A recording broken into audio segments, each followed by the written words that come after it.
Hey, manic.mercurian here with your week forecast for the week of Monday, March 3rd through Sunday, March 9th, 2025.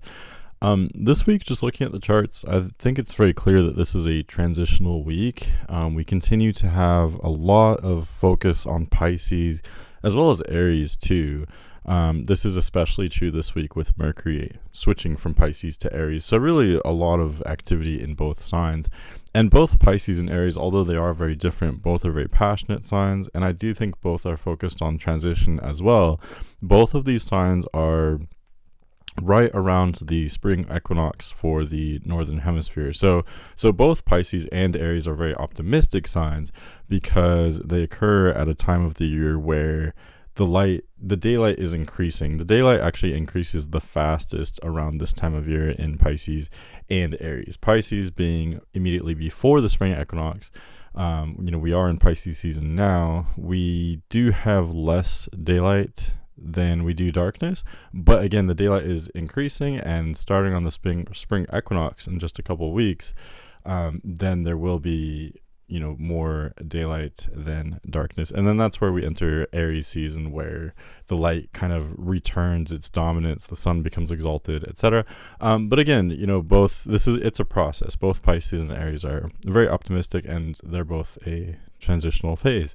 Another reason why this week is a transition, I think, is because we are moving forward in this new lunar cycle that began with the new moon that occurred last week, if you'll remember.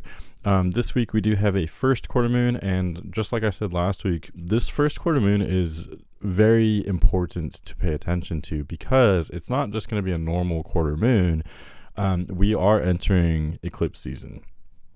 I would really regard eclipse season as occupying the entire month of March this year. And the reason why is because it's not just the full moons and the new moons that, obviously those are the eclipses.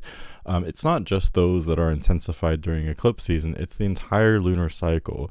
This is the last quarter moon before we officially start the eclipse season with the full moon total lunar eclipse at 23 Virgo that will occur next week. Okay, so in other words, we're halfway in between the new moon from last week and the full moon lunar eclipse that happens next week, and that exact halfway point is marked by the first quarter moon.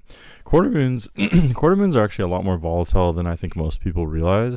They're very much related to an action-oriented time. It's a time to make changes, and it's a time for new developments. It's a time of high activity. In many ways, the first quarter moon is very reminiscent of a full moon. So again, that's something to pay attention to because it will be extra kind of intensified because we are so close to eclipse season. And those are kind of the highlights. I want to keep this week forecast brief if I can. So let's go through the day-by-day forecast now. One last note too. So the moon will be transiting from Aries through Leo this week. So again, it's kind of entering more familiar territory. Moon is a little rough in Aries, but it does pretty well in Taurus, Gemini, Cancer, Leo. So moon does pretty well overall this week, although we'll explore the intricacies right now. So starting with Monday, March 3rd, pretty early in the day, Eastern time, moon leaves Aries and enters Taurus, where it's exalted. It's also moving into a waxing sextile. It's a waxing crescent moon. So this is a very, very harmonious aspect. And again, even this aspect, although it is a minor aspect, even that is kind of noteworthy and maybe intensified because of the eclipse season. So really Monday and Tuesday, we're going to be feeling that very harmonious, exalted moon, waxing crescent moon, moon sextiling sun, etc. It's all pointing to harmony. Again, there are a lot of other things kind of changing and going on right now. We do have Venus in detriment and retrograde. So we are, processing a lot, mulling things over. Mars is also freshly direct. So again, it's all pointing to transition in my mind. There are a lot of changes, and again, the energy is ramping up as we're entering eclipse season. I really think that Monday or Tuesday would be a great day to start something new, like making a move, for example, or something like that. Something where you want an energy that is harmonious but also conducive to new activity or momentum. That's exactly what we have here. I think Moon exalted in Taurus really complements this chart nicely because Moon is actually the only Earth planet right now other than Uranus. So there is kind of a lack of Earth that is like fixed, or I forget the word, but it's like the Moon in Taurus fills that, if that makes sense. So yeah, really harmonious start to the week for sure. Oh, one last thing too. Monday, Mercury does enter Aries, so I think this is exciting for a couple reasons. Mercury was, of course, at fall and in detriment in Pisces for the last 2 weeks or so. So there are advantages of that. For the last 2 weeks, it was a really great time for exploring new energies or being open-minded to things we wouldn't usually be open to. Mercury, or really planets in general, when they're in detriment or fall, are great for kind of being outside the box, so to speak. But having Mercury debilitated like that, it may have made it difficult to focus on the details, to be objective, to quantify things, or for like planning errands, short distance travel, etc. So that changes dramatically now. Mercury, I think, really thrives in the Mars ruled signs like Aries and Scorpio. Mercury has a lot of fun in Aries. The reason why is because Mercury, Mercury's focused on learning and growth and details. And I think even like when Mercury's at home in Gemini or Virgo, it obviously thrives there because those signs have to do with information and learning. But even Mercury can be bogged down by details. I think Mercury almost gets like a free pass.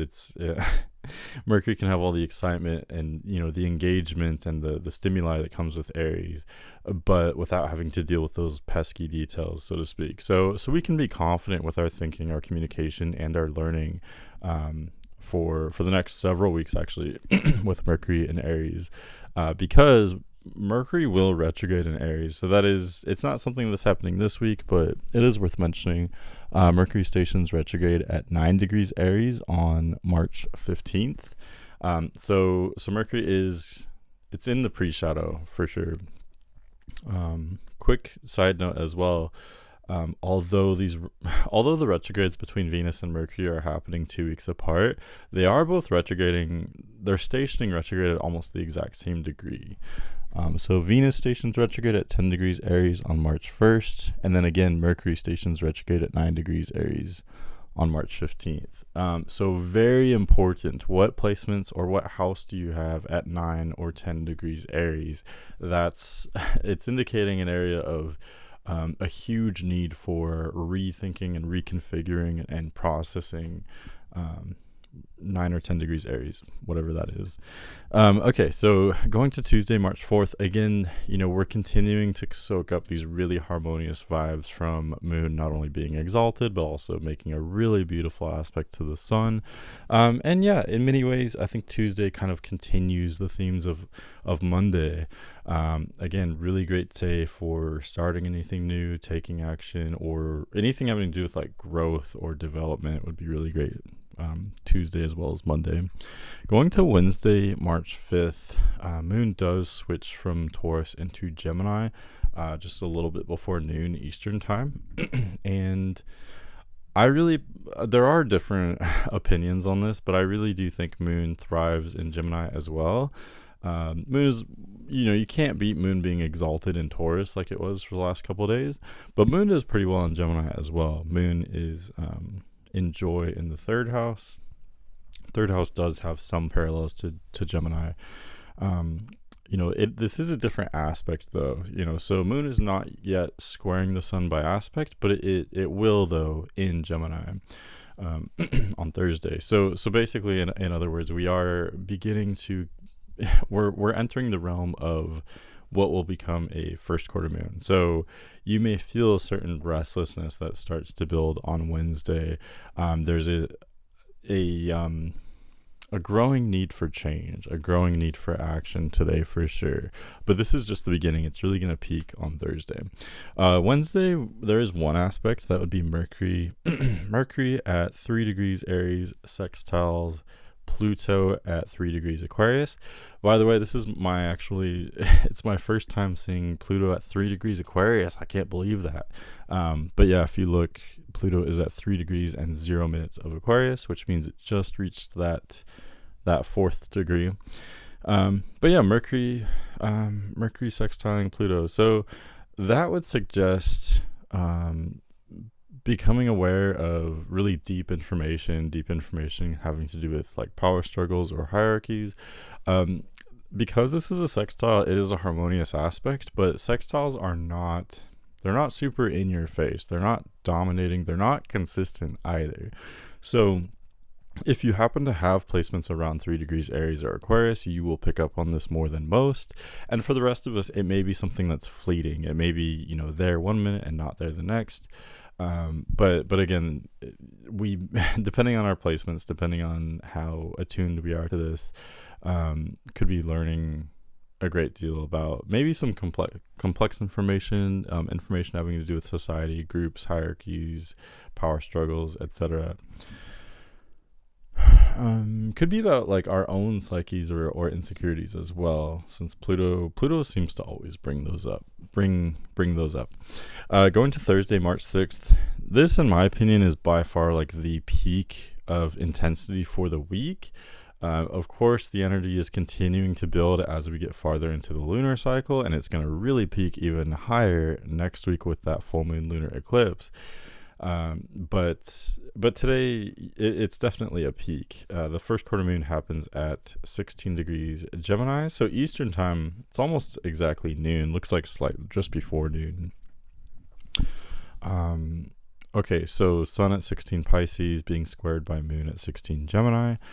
I think this is interesting too because the quarter moon is conjunct Jupiter as well. So this is a big deal. It's bringing up huge themes of change, action, volatility. We may feel very scattered or burnt out. There's a lot of mental energy running rampant right now. But there's a lot of spiritual and emotional energy too with Sun, Saturn, Neptune in Pisces, and even Mercury, Venus, Chiron in Aries. So it's very scattered. Like there's just so much going on right now. There are like probably every area of your life is going to be hectic today. It's not coming at you from one direction. It's kind of all over the place. This is especially true because of the mutable focus, Moon conjunct Jupiter in Gemini, squaring Sun in Pisces. It's all mutable. So these energies are very different, but what they have in common is that they're both supporting being adaptable, going with the flow, being open, learning something new, branching out. Both Gemini and Pisces are like the most adaptable. They have the least structure. They're the most fluid. So that's what this quarter moon is supporting for us, basically. Take action, but in doing so, be open to, you're not going to know how this is going to pan out. We have to roll with the punches, go with the flow. These energies are very unpredictable. Excuse me. Okay, going to Friday, March 7th. No exact aspects today, but Moon does enter Cancer. Looks like right at midday, noon, Eastern time.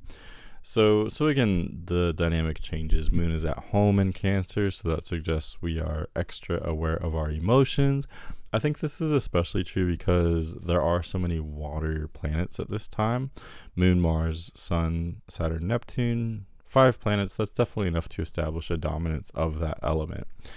So we may be very emotional. Part of this may be just that we're processing all the activity, the action, maybe the tension that occurred on Wednesday and Thursday. We may be processing a lot of that and feeling it, really understanding the ramifications of, all the shit that just went down midweek. We're really feeling that and processing that as we start to wrap up the week, I think. Okay, Saturday, March 8th. Again, we still have the dynamic of 5 planets in water signs. Moon continues through Cancer. I think the main difference is that Mars really comes into play here. Mars is the star of the show today for 2 reasons. One is because Sun at 17 Pisces early in the day trines Mars at 17 Cancer. And the other reason is because Moon, later in the day, Moon actually conjuncts and crosses over Mars as well. So in other words, in different ways, both Sun and Moon are pointing at Mars. And Mars is freshly direct. Just a couple weeks ago, Mars stationed direct at 17 Cancer, where it is in fall. So basically what all that means is we are rethinking our ambitions, our drive, how we assert ourselves. All of that is changing in a really dramatic way. We may, as a collective, of course, each one of us experiences this differently depending on our own chart. But as a collective, we may all be just kind of rethinking how we assert ourselves. So this comes to a head today. This may be especially clear. This is a very emotional dynamic. So we may be super aware of what we feel, what our needs are emotionally. And this can be a tribal energy. It can be defensive for sure. There could also be issues when it comes to like defending the ones we care about or fighting with the ones we care about. Both are very, very probable with Mars and Cancer, especially being, highlighted by both the luminaries like this. Going to Sunday, March 9th, Moon continues through Cancer for pretty much all day. So again, really heavy emotional focus. I think at this time we can feel that not only have we experienced a lot over the past few weeks, months, years, even decades, like so much has happened in the near past, however you slice it, however you look at it. But I think also equally, if not even more so, we can feel that there's a lot on the horizon. There's a lot changing and there's a lot yet to come for this year and years to come. We're really on the precipice of huge changes. So I think Sunday we are just really in our feels. We're processing it all. 5 planets in water again. Especially coming off of these kind of weird aspects that we had this week. And then even Venus is in a fire sign, but being retrograde though, that also supports us like processing a lot, figuring things out, thinking, having some deep thoughts on our mind, deep issues. So Sunday, I think this is fitting for a Sunday. Take this time to process, chill out, relax if you can, or do whatever you do to unwind. Even if it is something like very physical in nature, whatever it is that helps you to like take a load off, so to speak, that's what I'd recommend for Sunday, especially. Yep. But that's pretty much what I have for you for this week. I'm going to talk a lot about eclipse season and what all that means in the next forecast as we ramp up and truly enter that. But basically it is a time where things change very dramatically, very quickly. So it's very exciting. Mercury also stations retrograde next week as well. So definitely a lot to say there. But I really hope you have a fantastic week. Thank you for listening, and I'll be with you next week.